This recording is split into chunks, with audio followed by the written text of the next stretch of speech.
Nous sommes aujourd'hui dans notre dernier message dans cette série Perspectives d'avenir. C'est quelque chose de très intéressant de penser à une perspective d'avenir, le fait de se projeter vers son avenir. Je pense à quelque chose, il y a plusieurs années, avant de déménager dans le Nord, moi et mon mari, on travaillait dans une école de formation pour les jeunes chrétiens. Ça ressemblait un petit peu à l'école de Jeunesse en Mission, pour ceux qui le connaissent, dans certains aspects. Et tous les ans, pour commencer notre année, pour créer une cohésion dans le groupe entre les jeunes, entre les étudiants, on avait une journée de défis sportifs. Les étudiants devaient travailler ensemble vers le même but tout au long de la journée avec plusieurs défis différents et ils devaient s'en sortir ensemble, unis, pour continuer leur année ensemble. Un de ces défis consistait du fait d'entrer ensemble dans un tunnel souterrain dans l'obscurité totale. Mais total. Il fallait suivre le chemin dans ce tunnel. Ce n'était pas une ligne tout droit. Il y avait des hauts et des bas. C'était parfois tourné à droite et à gauche.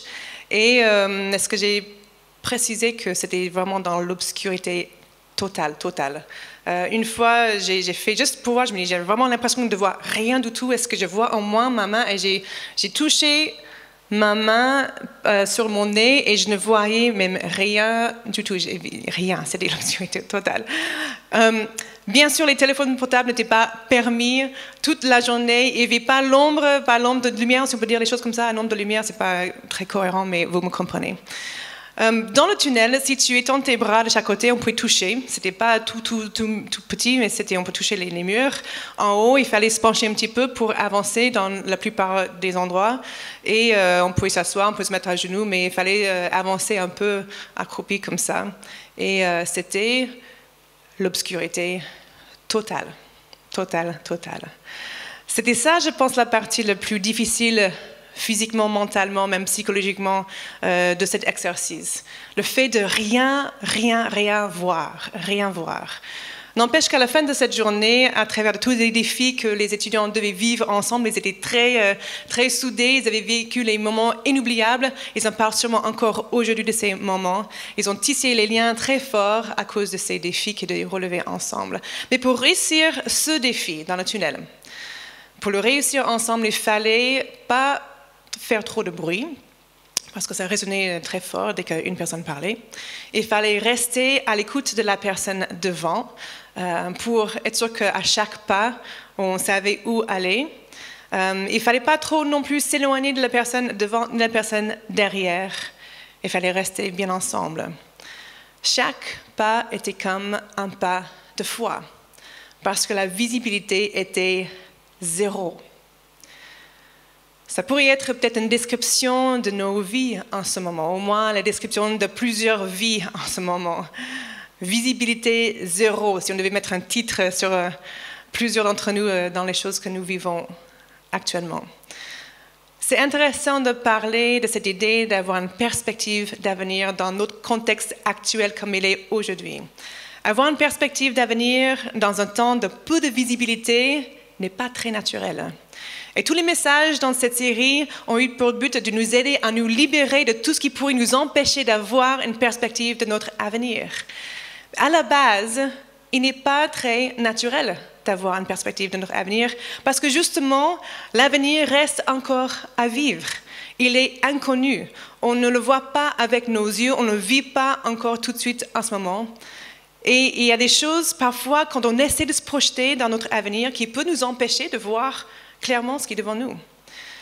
Donc, parler d'une perspective liée à notre avenir peut être un défi. Par contre, parler du fait d'avoir une perspective liée à notre passé, ça c'est un peu plus naturel. Notre perspective sur nos expériences de vie change dans le temps. On a plus de perspectives avec le temps qui passe. Le temps nous aide à voir plus clair. On prend dans la distance, donc du coup on arrive à relativiser un peu les choses. Les questions du moment reçoivent leurs réponses souvent que dans le temps. Le stress et les craintes qui sont liées à l'inconnu partent avec l'expérience. Et une fois que l'expérience est derrière nous, on dit « OK, wow, on arrive à voir mieux les choses puisqu'on l'a déjà vécu ». Les défis qui semblaient comme des montagnes deviennent plus plates parce qu'on a traversé, on a surmonté les problèmes ou les situations.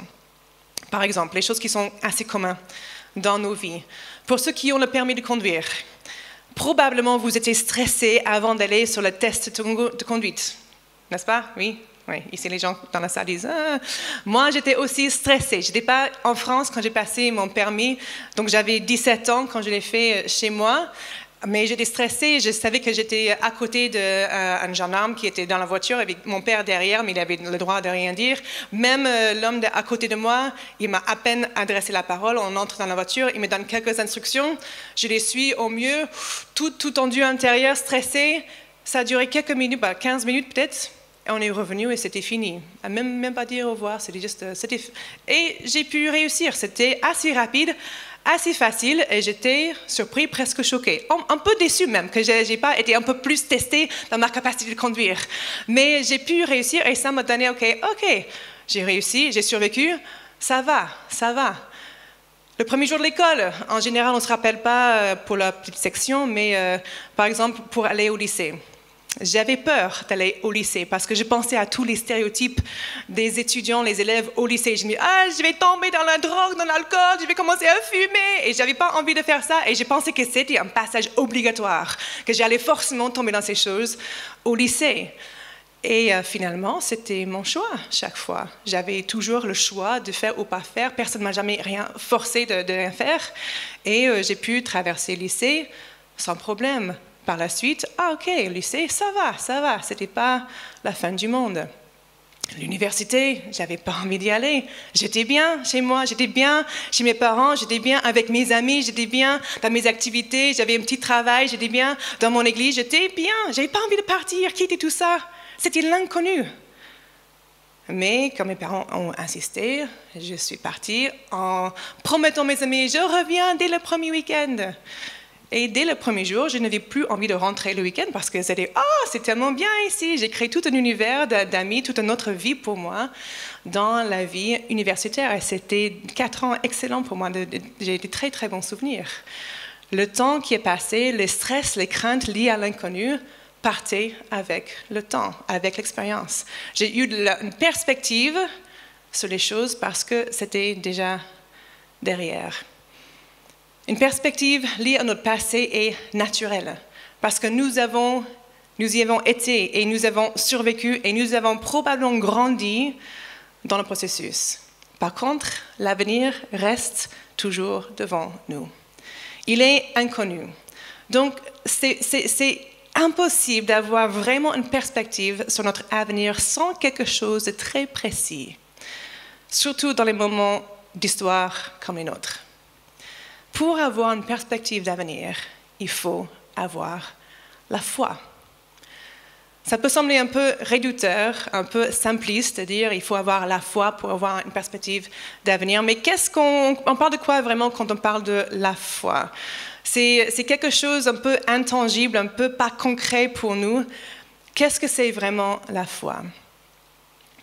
En Hébreux, chapitre 11, verset 1, nous lisons une définition très simple de la foi. Dans la version seconde 21, nous lisons « Or la foi, c'est la ferme assurance des choses qu'on espère, la démonstration de celles qu'on ne voit pas. » La version Summer traduit ce verset comme ceci, Hébreux 11, verset 1, « La foi est une façon de posséder ce qu'on espère. C'est un moyen d'être sûr des réalités qu'on ne voit pas. » La ferme assurance des choses qu'on espère, ça semble presque contradictoire. C'est être sûr des réalités qu'on ne voit pas. Mais en fait, c'est pas possible. Comment être sûr de ce qu'on ne voit pas? La foi est une folie, en fait. D'autant plus pour nous qui vivons dans le XXIe siècle. C'était peut-être déjà une folie pour d'autres personnes qui vivaient dans d'autres siècles dans l'histoire, mais je crois qu'encore plus aujourd'hui, la foi est une folie. Notre culture ne nous aide pas au niveau de la foi. Elle ne valorise pas du tout ce type de concept. Nous ne sommes pas censés croire dans les choses que nous ne pouvons pas voir, toucher, mesurer, quantifier et vérifier. C'est simplement insensé. Mais c'est la définition même de la foi. la ferme assurance des choses qu'on espère. Et c'est un moyen d'être sûr des réalités qu'on ne voit pas. Si je vais avoir une perspective de mon avenir, je suis obligée d'exercer ma foi un peu. Parce que mon avenir, je ne le vois pas aujourd'hui. Je ne le vis pas tout de suite. Mon avenir est perpétuellement devant moi. Si je veux croire que Dieu a un bon avenir pour moi, je suis obligée de le croire par la foi. On lit un verset 2 encore en Hébreux chapitre 11. C'est parce qu'ils ont eu cette foi que les hommes des temps passés ont été approuvés par Dieu. Et quand on pense aux hommes et aux femmes dont les histoires nous pouvons lire dans la Bible, on peut parfois être un peu impressionné par certains épisodes spectaculaires. Mais ces hommes et ces femmes ont été loin d'être parfaits, tout comme nous.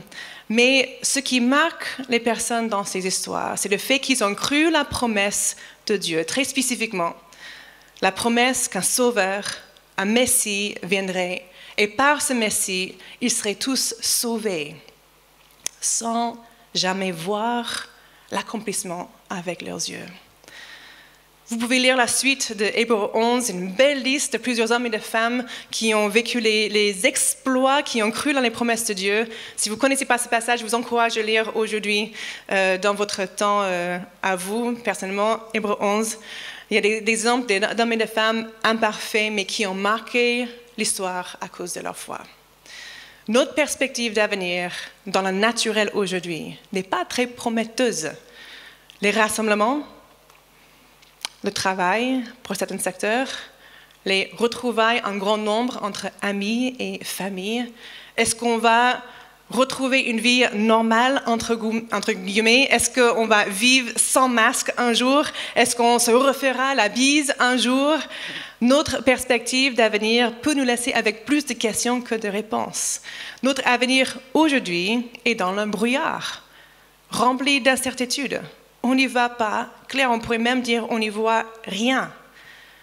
C'est dans l'obscurité totale. Mais c'est peut-être là le contexte parfait pour la foi.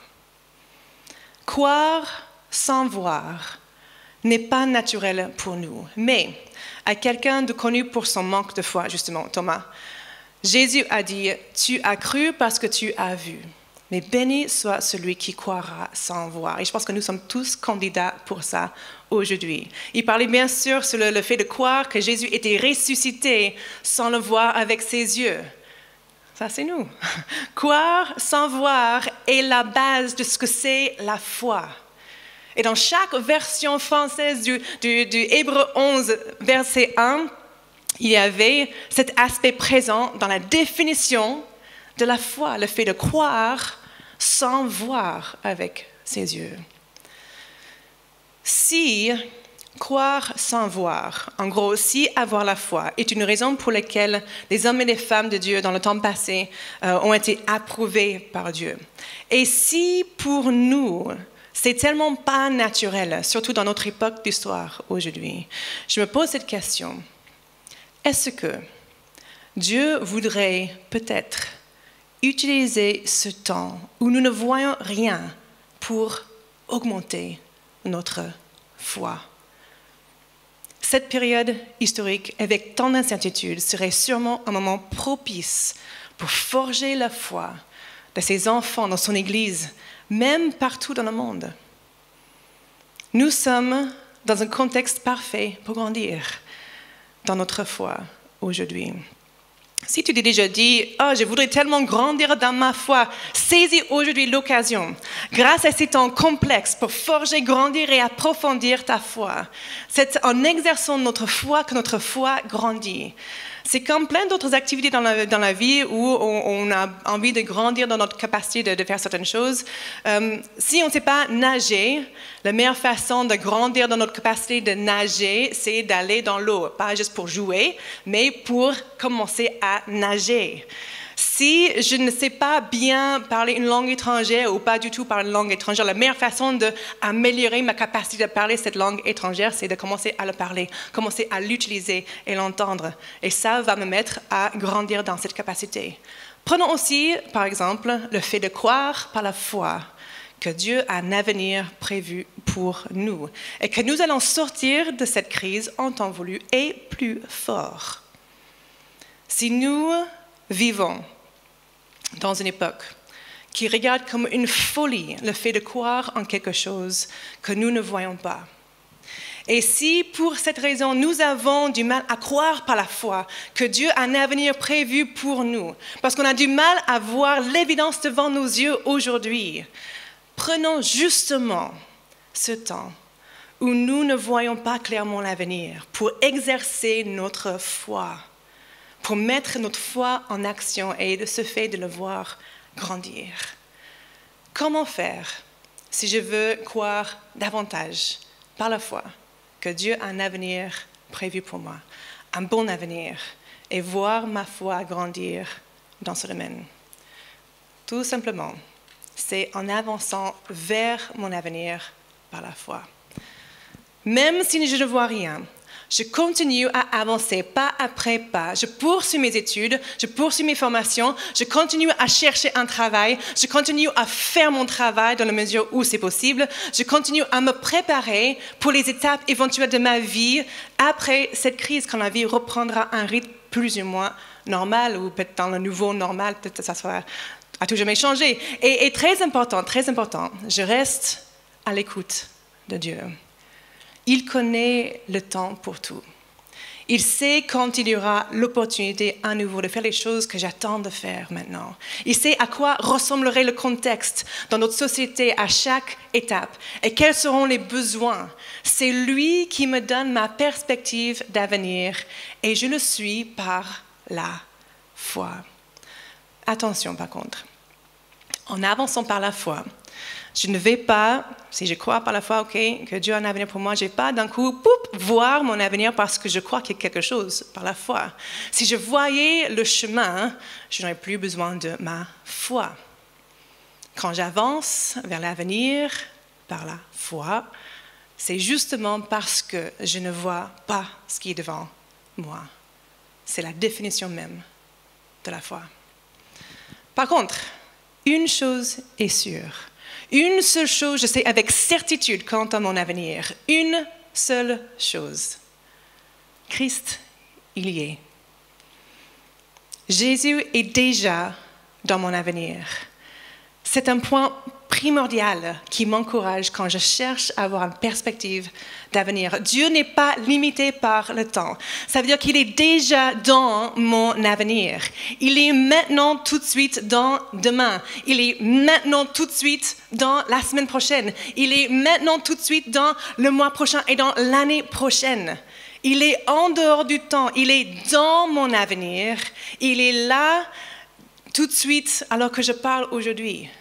Et là où est Christ, il y a l'espoir, il y a la vie, il y a la liberté, il y a sa présence et son amour qui couvre toutes mes craintes.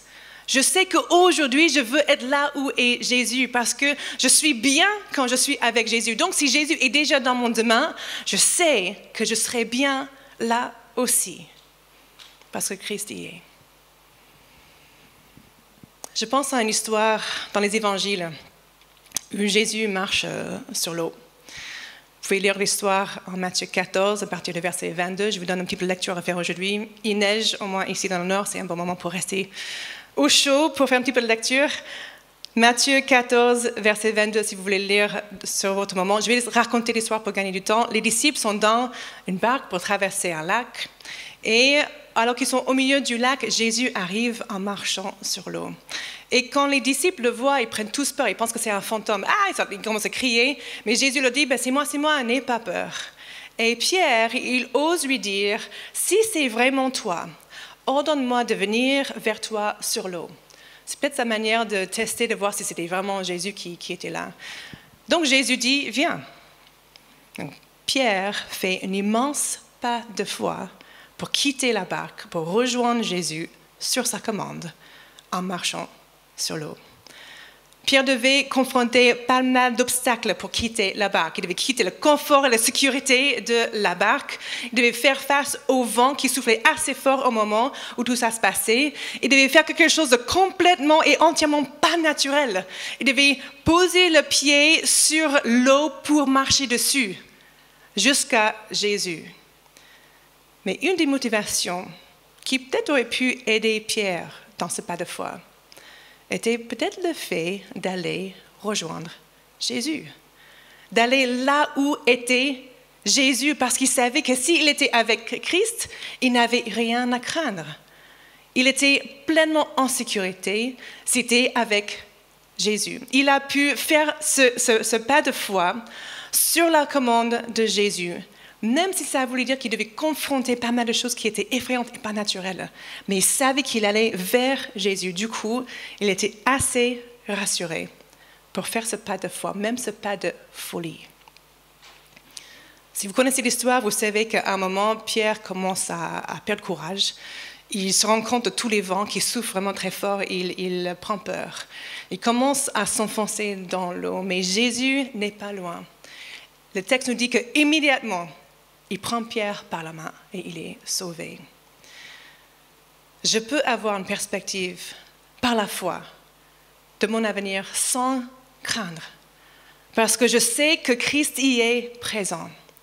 Et lorsque je vois Jésus par la foi dans mes journées à venir, présent à chaque étape, ça donne une autre perspective sur mon avenir. Quand je pense au fait que Christ est déjà présent, et en ce moment, il est là dans mon avenir, ça me donne une belle perspective pour le temps à venir.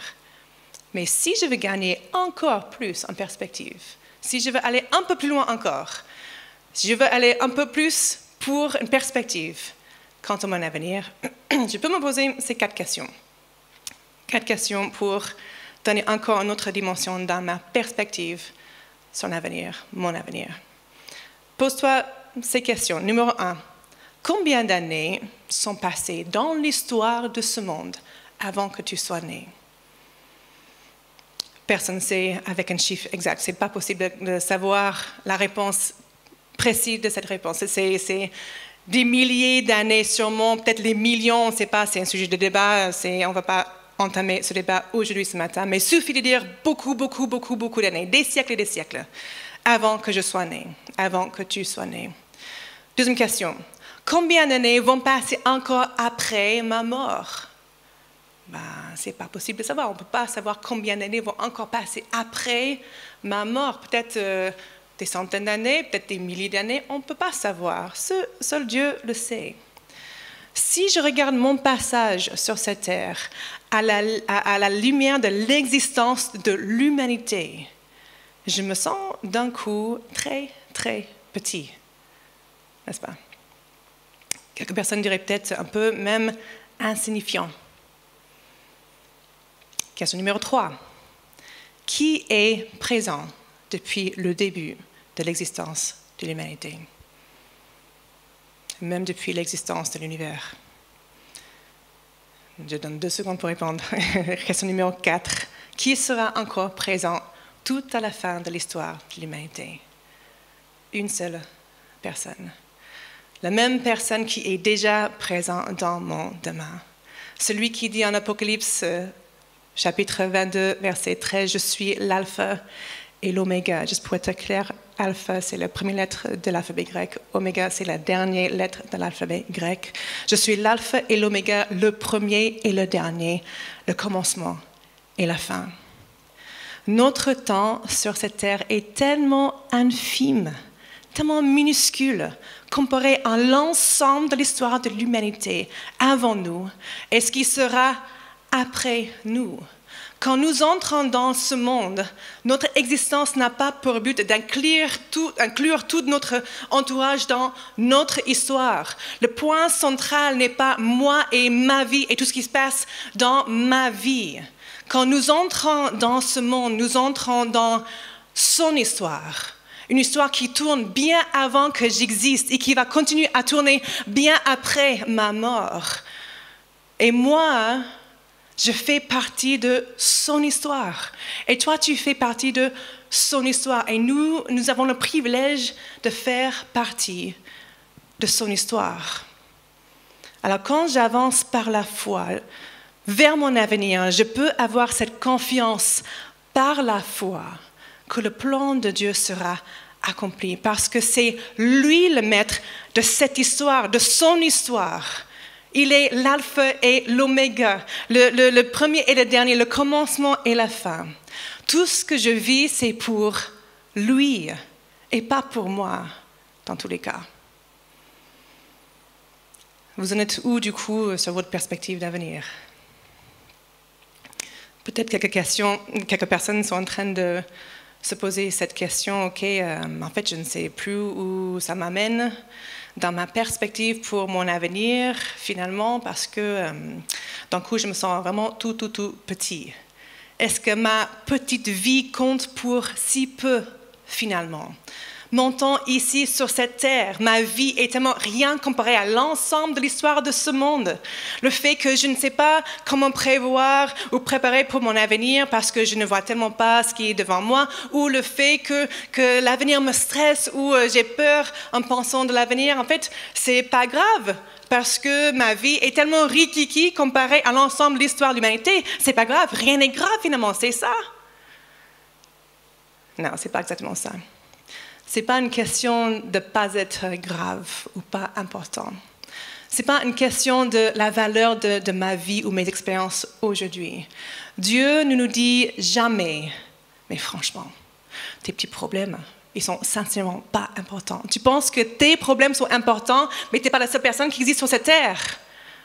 Comment est-ce qu'on peut savoir que ça, ce n'est pas l'attitude de Dieu face à nos préoccupations? Parce que j'ai déjà entendu les personnes dire, mais Dieu me voit mes petits problèmes et il a tellement d'autres choses à gérer. Très simplement, Dieu nous révèle son cœur à travers de Christ. Quand il a enseigné aux foules, en parlant sur la question de nos inquiétudes, Jésus a encouragé la foule en disant, mais regardez les oiseaux du ciel. Ils ne sèment pas, ils ne moissonnent pas, ils n'amassent rien dans les greniers et votre Père céleste les nourrit. Ne valez-vous pas beaucoup plus qu'eux? Ne valez-vous pas beaucoup plus qu'eux?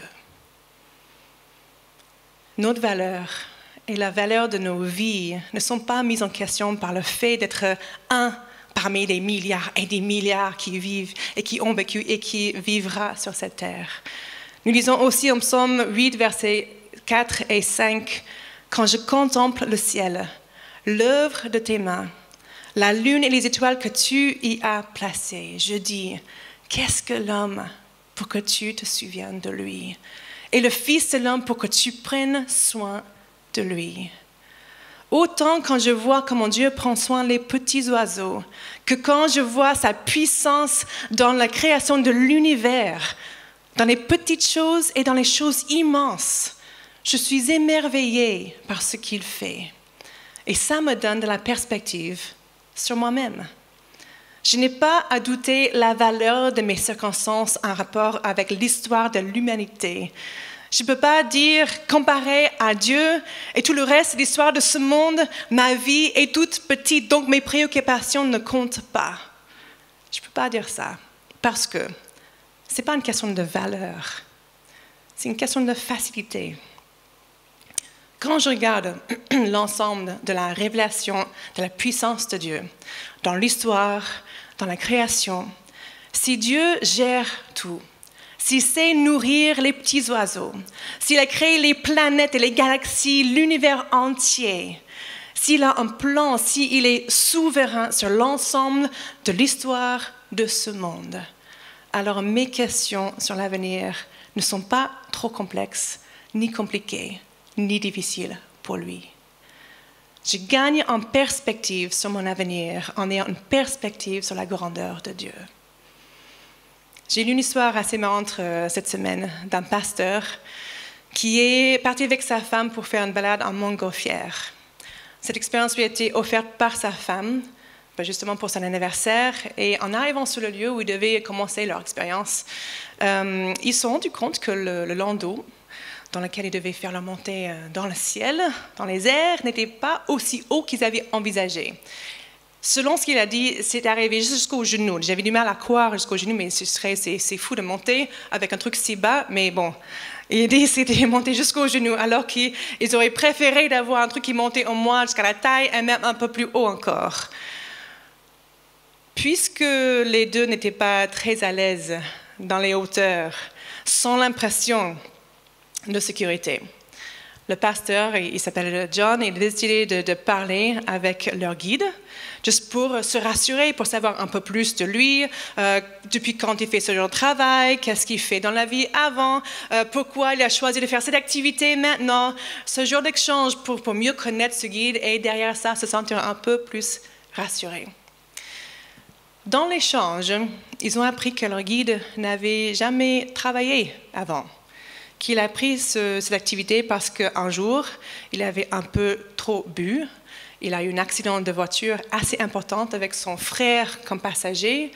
Peu de temps après, il s'en est sorti physiquement, mais son frère ne s'est toujours pas remis au moment qu'il parlait avec eux. Et la seule chose qu'il peut faire avec sa journée, c'est de rester allongé dans son lit, dans sa chambre à la maison en convalescence. Et regarde par la fenêtre les montgolfières qui passent dans le ciel. Et avant de descendre, ils ont aussi appris que c'était la première fois que ce guide avait conduit ce type de montgolfière. Donc il a dit, ok, c'est pas très lisse l'atterrissage, maintenant vous connaissez pourquoi. Bon, j'ai pas besoin de vous dire que ce couple n'était pas du tout rassuré. Ils ont survécu l'expérience au moins pour raconter l'histoire.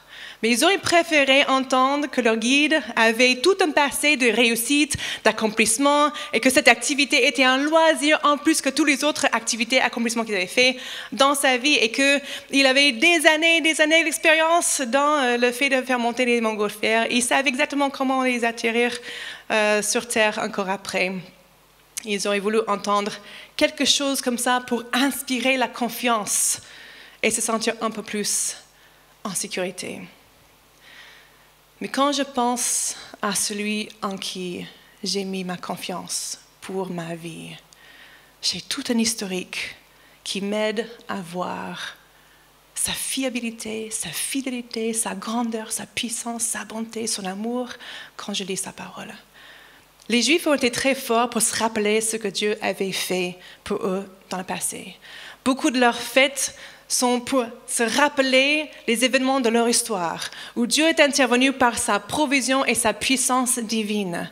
Tant de fois dans l'Ancien Testament et dans le Nouveau Testament, Dieu amène son peuple à se rappeler de ce qu'il a fait pour eux, en récitant par les prophètes ou par les rois ou par les prêtres et même par les disciples dans le Nouveau Testament, ce qui s'est passé dans l'histoire, pour que son peuple puisse se rappeler et savoir avec certitude.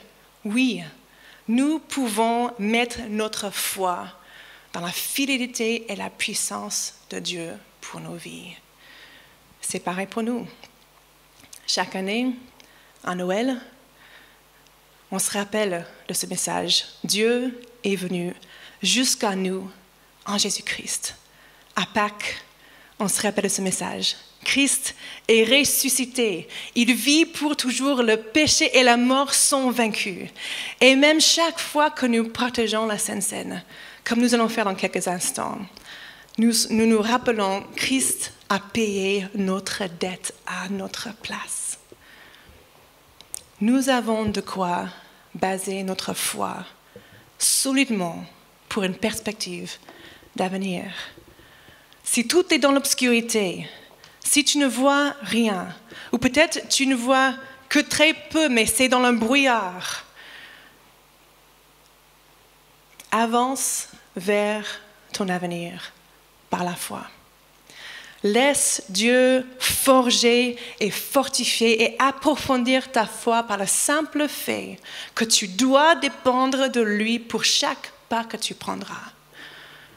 Et lorsque le groupe de louanges nous amène dans ce temps de recueillement, et surtout aussi pendant que nous prenions la Sainte Seine ensemble, laisse Dieu te donner une perspective, même sa perspective de ton avenir. Contemple sa grandeur, contemple sa fidélité et son amour, et que notre foi soit fortifiée pour croire ce que nous ne voyons pas aujourd'hui, que ton avenir est entre ses mains, qu'il y est déjà et il y sera tout au long du chemin.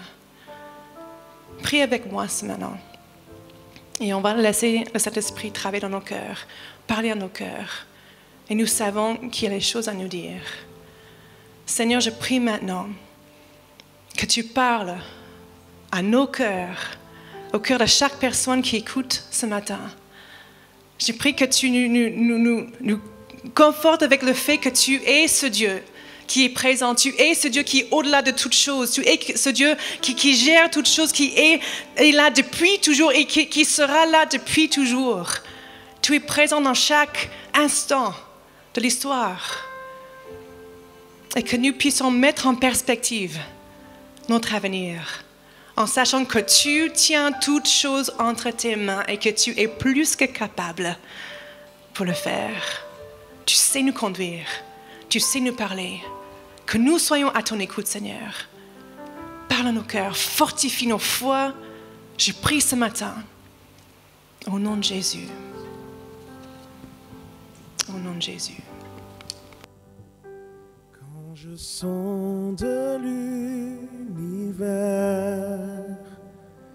les astres que tu as créés, les océans, les mers, tout me révèle ta majesté.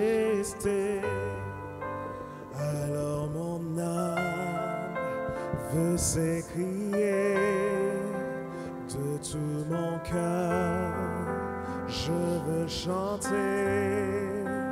Oh Dieu, tu es infiniment grand, éternel puissant, roi majestueux. Oh Dieu, tu es infiniment grand, éternel puissant, roi majestueux.